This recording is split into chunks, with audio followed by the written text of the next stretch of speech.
Hello everybody, welcome to Noetic. I am CJ, and I'm joined by... Jordan Cline! Oh, I thought you were going to say it. Whatever. And we are going to start a seminar on Michel de Montaigne's essays. And we are beginning with Book 1, Chapter 1, which is, by various means we arrive at the same end. And Jordan is going to lead us in a discussion of this particular essay. So I'm going to give it off to you. Would you like to give any prefatory remarks before we jump into this one? Yeah, so I think that this particular essay sort of warrants some sort of historical background, because one of the main questions that I thought of during this text was, what's his process, and why is he so intent on weighing the virtues of mercy versus the sort of like obstinate courage? And so Montaigne was born in around like 1533, and he died in 1590. And during the time that he lived, it was an extremely turbulent period in France. So we had the Protestant Reformation that caused a lot of friction in Europe, which is a huge understatement. So at this point, there were 9 wars total just in France in his lifetime. And one particular event that stuck out in my mind was the St. Bartholomew's Day massacre, which was in the 1570s. And it was pretty much just like a 3-day killing spree in which the entire Huguenot leadership was wiped out. So we have a man that is familiar with violence in the most insane degrees possible with all of these wars, and especially when we're dealing with St. Bartholomew's Day massacre and that whole civil war. Yeah, exactly. And then not to mention, there was a very politicized element to it as well. So it was religious, it was political, it was dynastic. So it was just pretty much like a complete bloodbath. And interestingly enough, I thought this biographical tidbit would help us understand where Montaigne was coming from, was the fact that his father was Catholic and his own mother was Protestant and descended from a Jewish line. Mm-hmm. So for him, he was raised in a sort of a, I guess you could say like a multi-religious, in the French sense at that time, household. Mm-hmm. So I think that for him, he has a much more, I guess you could say, holistic and a sort of skeptical view towards things. Mm. So you see there's sort of this theme of like bending and yielding with this sort of rigid inflexibility and obstinacy. Sure. So let's start with this idea then. So we are dealing with, okay, so what ends are we talking about? The same end. And you mentioned mercy. Mm-hmm. So sure. Give us at least a rundown of what this project is that he's embarking on with this particular essay. By various means, we arrive at the same end. Yeah. So what does that mean? Yeah. Why don't we just unpack it? So that end would be mercy or clemency, and then Montaigne. Thankfully, I found his language to be very easy and accessible relative to other authors we have been confronted with. Looking at you, Derrida. So there's pretty much, the ends is mercy, clemency, right? And there are 2 paths. You can either show submission, and you can appeal sort of to pathos or use pity, and hopefully your enemy will grant you mercy. Or you can show bravery and fortitude and sort of astound your opponent. And this is sort of the anomaly, too, because he says, nevertheless, at least in my translation, nevertheless, bravery and fortitude, quite contrary means, have sometimes wrought the same effect. So it seems like he's very fascinated about that second aspect, because we think of the obvious one being an appeal to mercy, an appeal to pathos. But this is a pathos of a different kind, or this is almost an aggression of having bravery and fortitude and then granting mercy on somebody because they were brave in battle. So what examples does he use to... Well, of course, since Montaigne actually learned... Latin was his first language. So he actually didn't speak French until, I think, like the age of 6. So he's very... odd upbringing. Really fascinating upbringing. And so he's just sort of steeped in the sort of this classical tradition, but he kind of mixes in some medieval stuff as well, because we also have to keep in mind this was the 1580s, so in terms of precedents, he's really going to not have the largest scale of events to draw on. And so he begins with Edward, Prince of Wales, in the 14th century.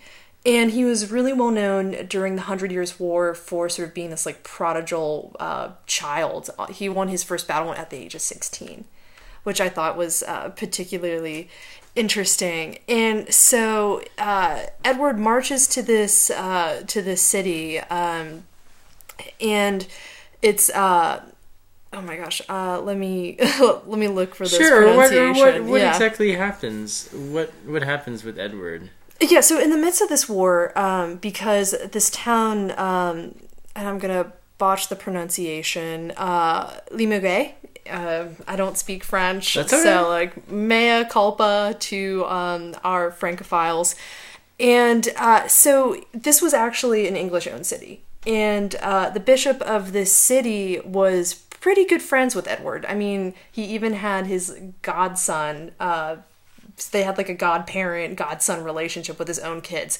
So when this bishop brought a bunch of French troops in and betrayed him, Edward was pretty mad.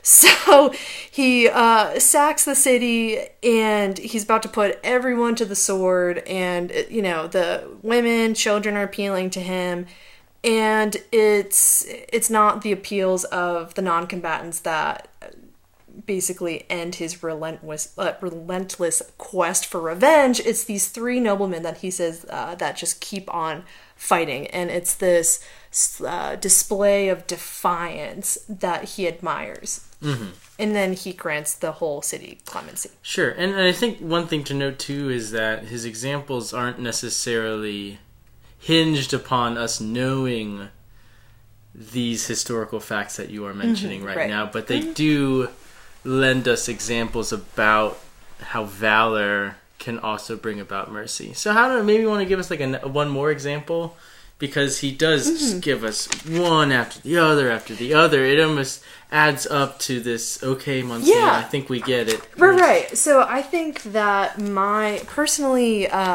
favorite one was when the King of Germany, Conrad III, attacked the town of Weinsberg. And he said that I'll grant the women safe passage, and ladies, you can carry out anything in the city for your journey, your sort of exodus out. Mm-hmm. And they carried all of their husbands, all their male relatives, and including the Duke. And apparently this emperor just wept and granted pardoned the entire town on the event. And I thought that was interesting to me because it reminded me of this tradition, especially in the classics, but especially in Roman history, of this idea that, and I think it's fitting with this theme, is virtue. So if you sort of break down the word virtue, it comes from vir, which is man, and then the word vir comes from vis, which is a show of force and vitality and power. So it has this very martial connotation, but in exceptional circumstances, women can have this sort of virta. So I thought that this was kind of a cool example, because it seemed to me that he was pointing at this sort of extraordinary display of courage by women, instead of just being the typical male. Yeah, and what's interesting is this gender sort of divide that he discusses. He explicates the fact that showing mercy or being mild, or showing some sort of compassion or empathy is reserved for women, children, and peasants.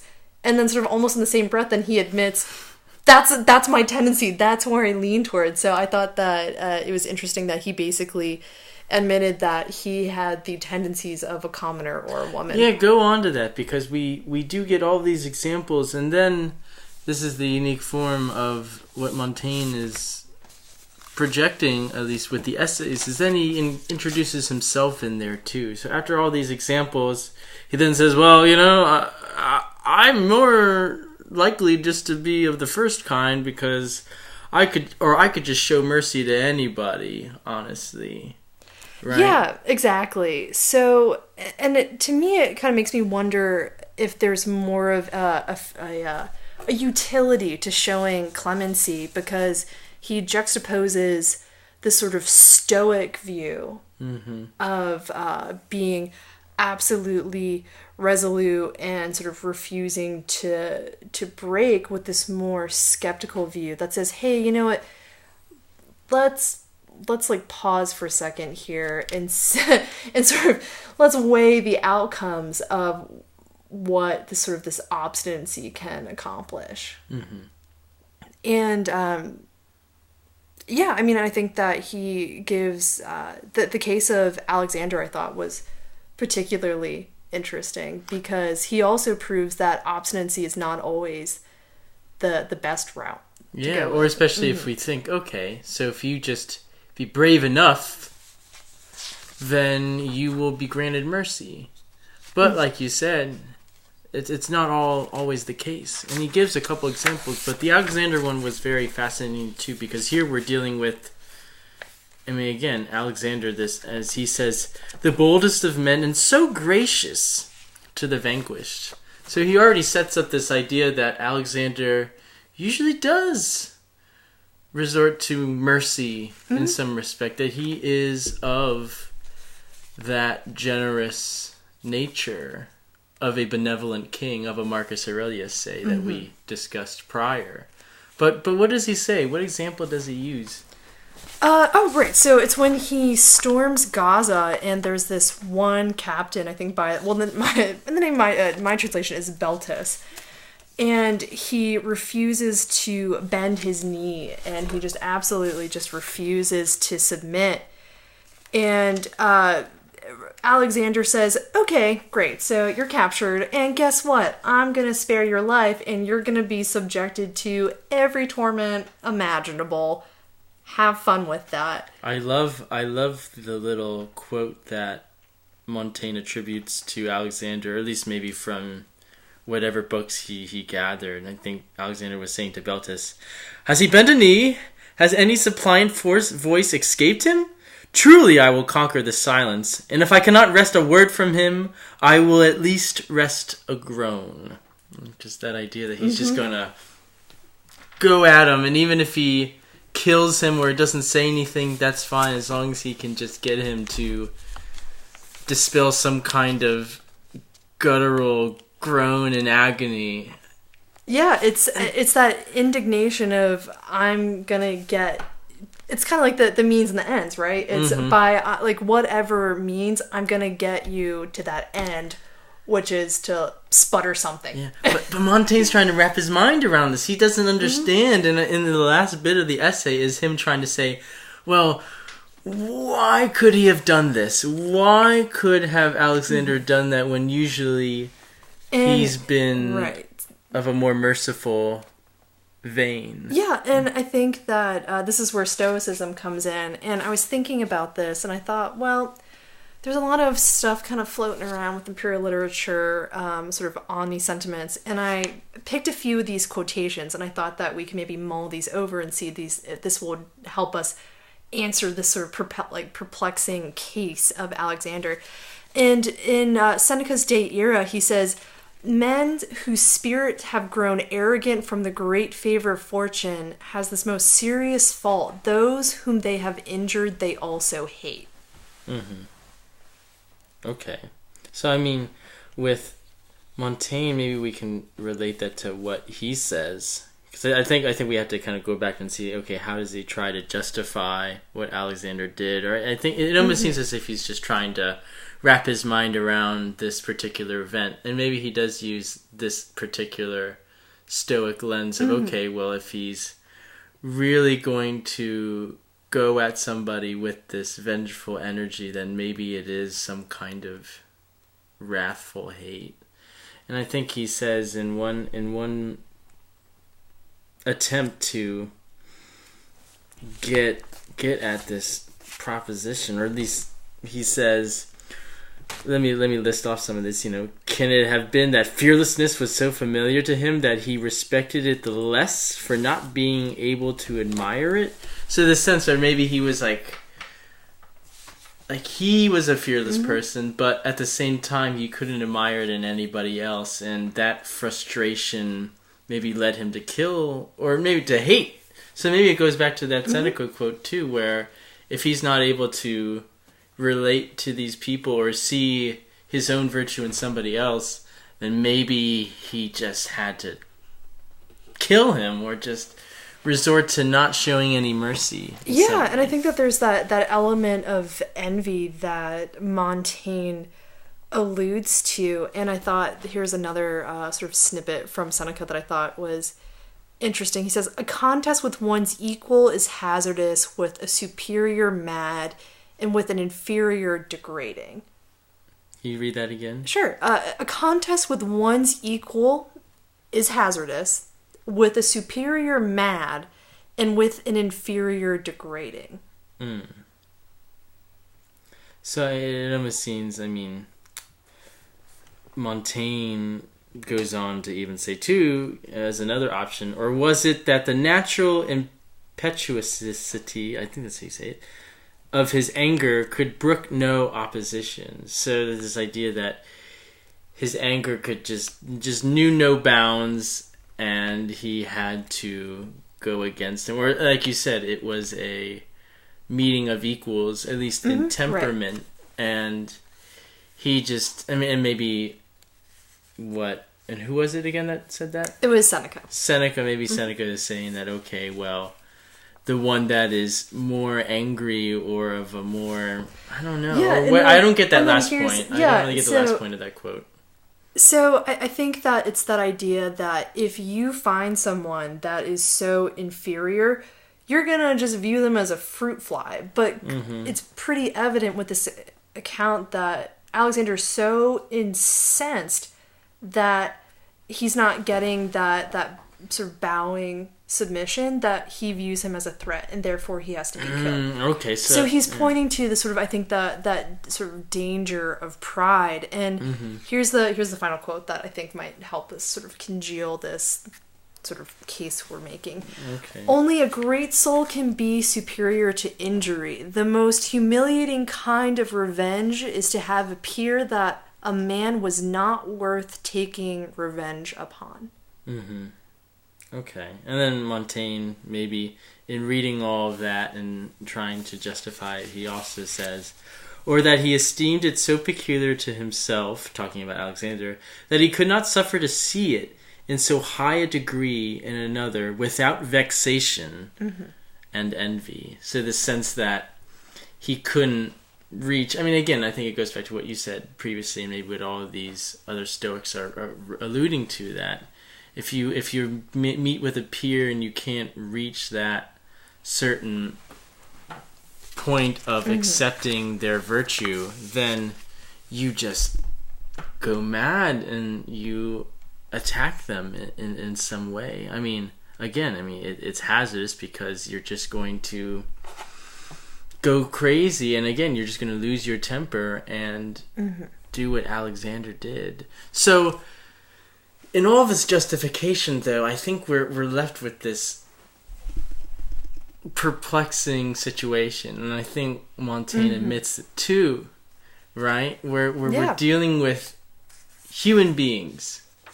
Yeah, and like people are just clearly, based off of all of these examples, people act randomly. There's no, people are given or inclined, like Alexander, like clearly inclined to sort of passions, good and bad.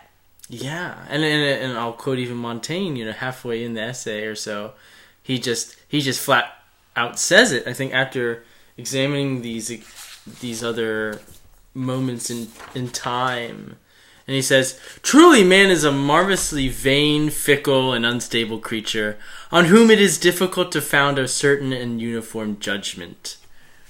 Right? So he has all these, as a classicist, historian, sort of just book person in general, he's going through, it seems, all his notes and his thoughts and examples, And he's finding that nothing seems to... There's no, like, consistent sort of arc. I mean, even, like, with Pompey, Pompey was known as... He was literally called the Young Butcher. Mm-hmm. And he decided to show clemency towards the Mamertines. So someone who's called, the like nickname is the Young Butcher, it would be expected that they would just be slaughtered on the field. But that wasn't the case. Mm-hmm. And see, so that's almost the opposite of an Alexander, right? Of somebody that is usually held to be a wise ruler succumbs to a sort of wrath, a rage, an envy of sorts when dealing with somebody that is his equal, at least in temperament. So Montaigne just leaves us with that, which is in some ways it's frustrating. But I think that's maybe what he wants. Yeah, and I think there's that level of frustration, and I think that we also have to keep in mind that there are, I think, almost like 3 rounds of edits. And so we see in the first editions of his essay, he seems really sort of honed in on this whole Stoic obstinacy. But then it's interesting because you can see as time sort of goes on that he becomes more critical of the Stoic position because he says that, because, you know, I mean, like, as we've done with Marcus Aurelius says, feel, you know, like, sympathize with people, but don't pity them because then you get sucked into their feelings, and don't do that. And Montaigne actually criticizes that, and he says that we actually need a certain amount of pity to move towards mercy. Right, whether that be achieved through, you know, begging or through some sort of act of courage, right? And yet, again, there's not one way to do it, which opens up a whole valve of just of confusion. But I think that's what Montaigne is getting at, is that with Stoicism, maybe we have a simplistic approach, or maybe any kind of philosophy that you say men are rational beings. Again, Marcus Aurelius, right? Yeah. We go with reason, and reason tells us to do this. And Montaigne is showing, like, look through history here. There is no reason to history. Not everybody is appealing to reason here.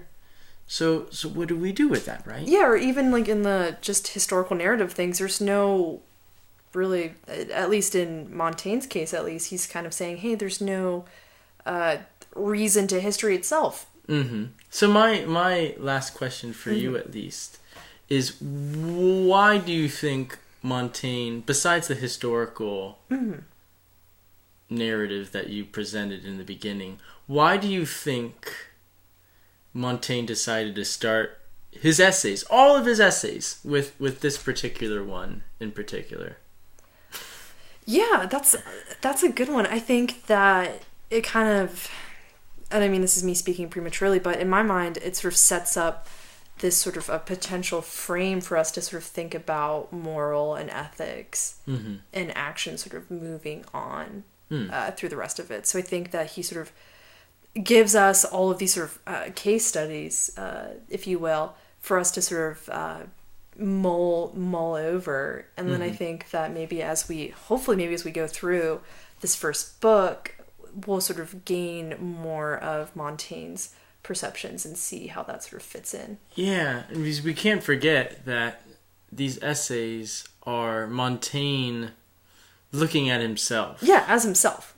And looking at topics as himself, saying, what do I think of this? Or what are my perceptions of this? And through these examples, or through this particular essay, I don't know if he has a necessarily positive view of human nature, or maybe if he's more empathetic to the idea that we all arrive to the same end by various means with so many things. I mean, he's just dealing with mercy here, but it almost seems to stretch out with so many different ideas and things. I mean, even talk about presidencies, right? We're in this presidential political stew at the moment, And by various means, from Abraham Lincoln to Donald Trump to whoever else, they've all arrived by various means to the same end, right? And there's not just one, oh, well, if you're president, you have to be this, this, and this. Or you have to, all presidents use reason, as any rational human being and political person should. Right. They're all arriving by different ends, and we can't just put one stamp on every single person and in every single experience, right? Yeah, and things don't fit neatly in a box. Yeah. Yeah, and I just think I found that quote for him sort of admitting his own weakness. So he said, for my part, either referring to admiration or pity, I could easily be moved by either of these means, for I am weakly and strangely inclined to mercy and indulgence. Yeah, so it's almost as if through admitting this widespread, humans in general are fickle, indeterminable creatures, he's admitting to us as well that he is a fickle creature too, right? Yeah. Mm-hmm. So, and that he himself sort of vacillates between compassion and admiration, so it kind of follows by extension that other people are gonna deviate as well. Yeah. But it's definitely a cool way to set up book one, and I'm excited to sort of look into what Montaigne has in store for the next couple of chapters. Wonderful. Well, thank you all so much for listening to the first iteration of our seminar on Montaigne's essays, and we'll talk to you soon. You can check this out on the Noetic app if you haven't already. You can find it on Google Play, or you can find it on the iTunes Store, find it on SoundCloud. Maybe you're watching this on YouTube, and if you're not, maybe you should. So we'll see you very soon. Take care. Bye. Bye for now.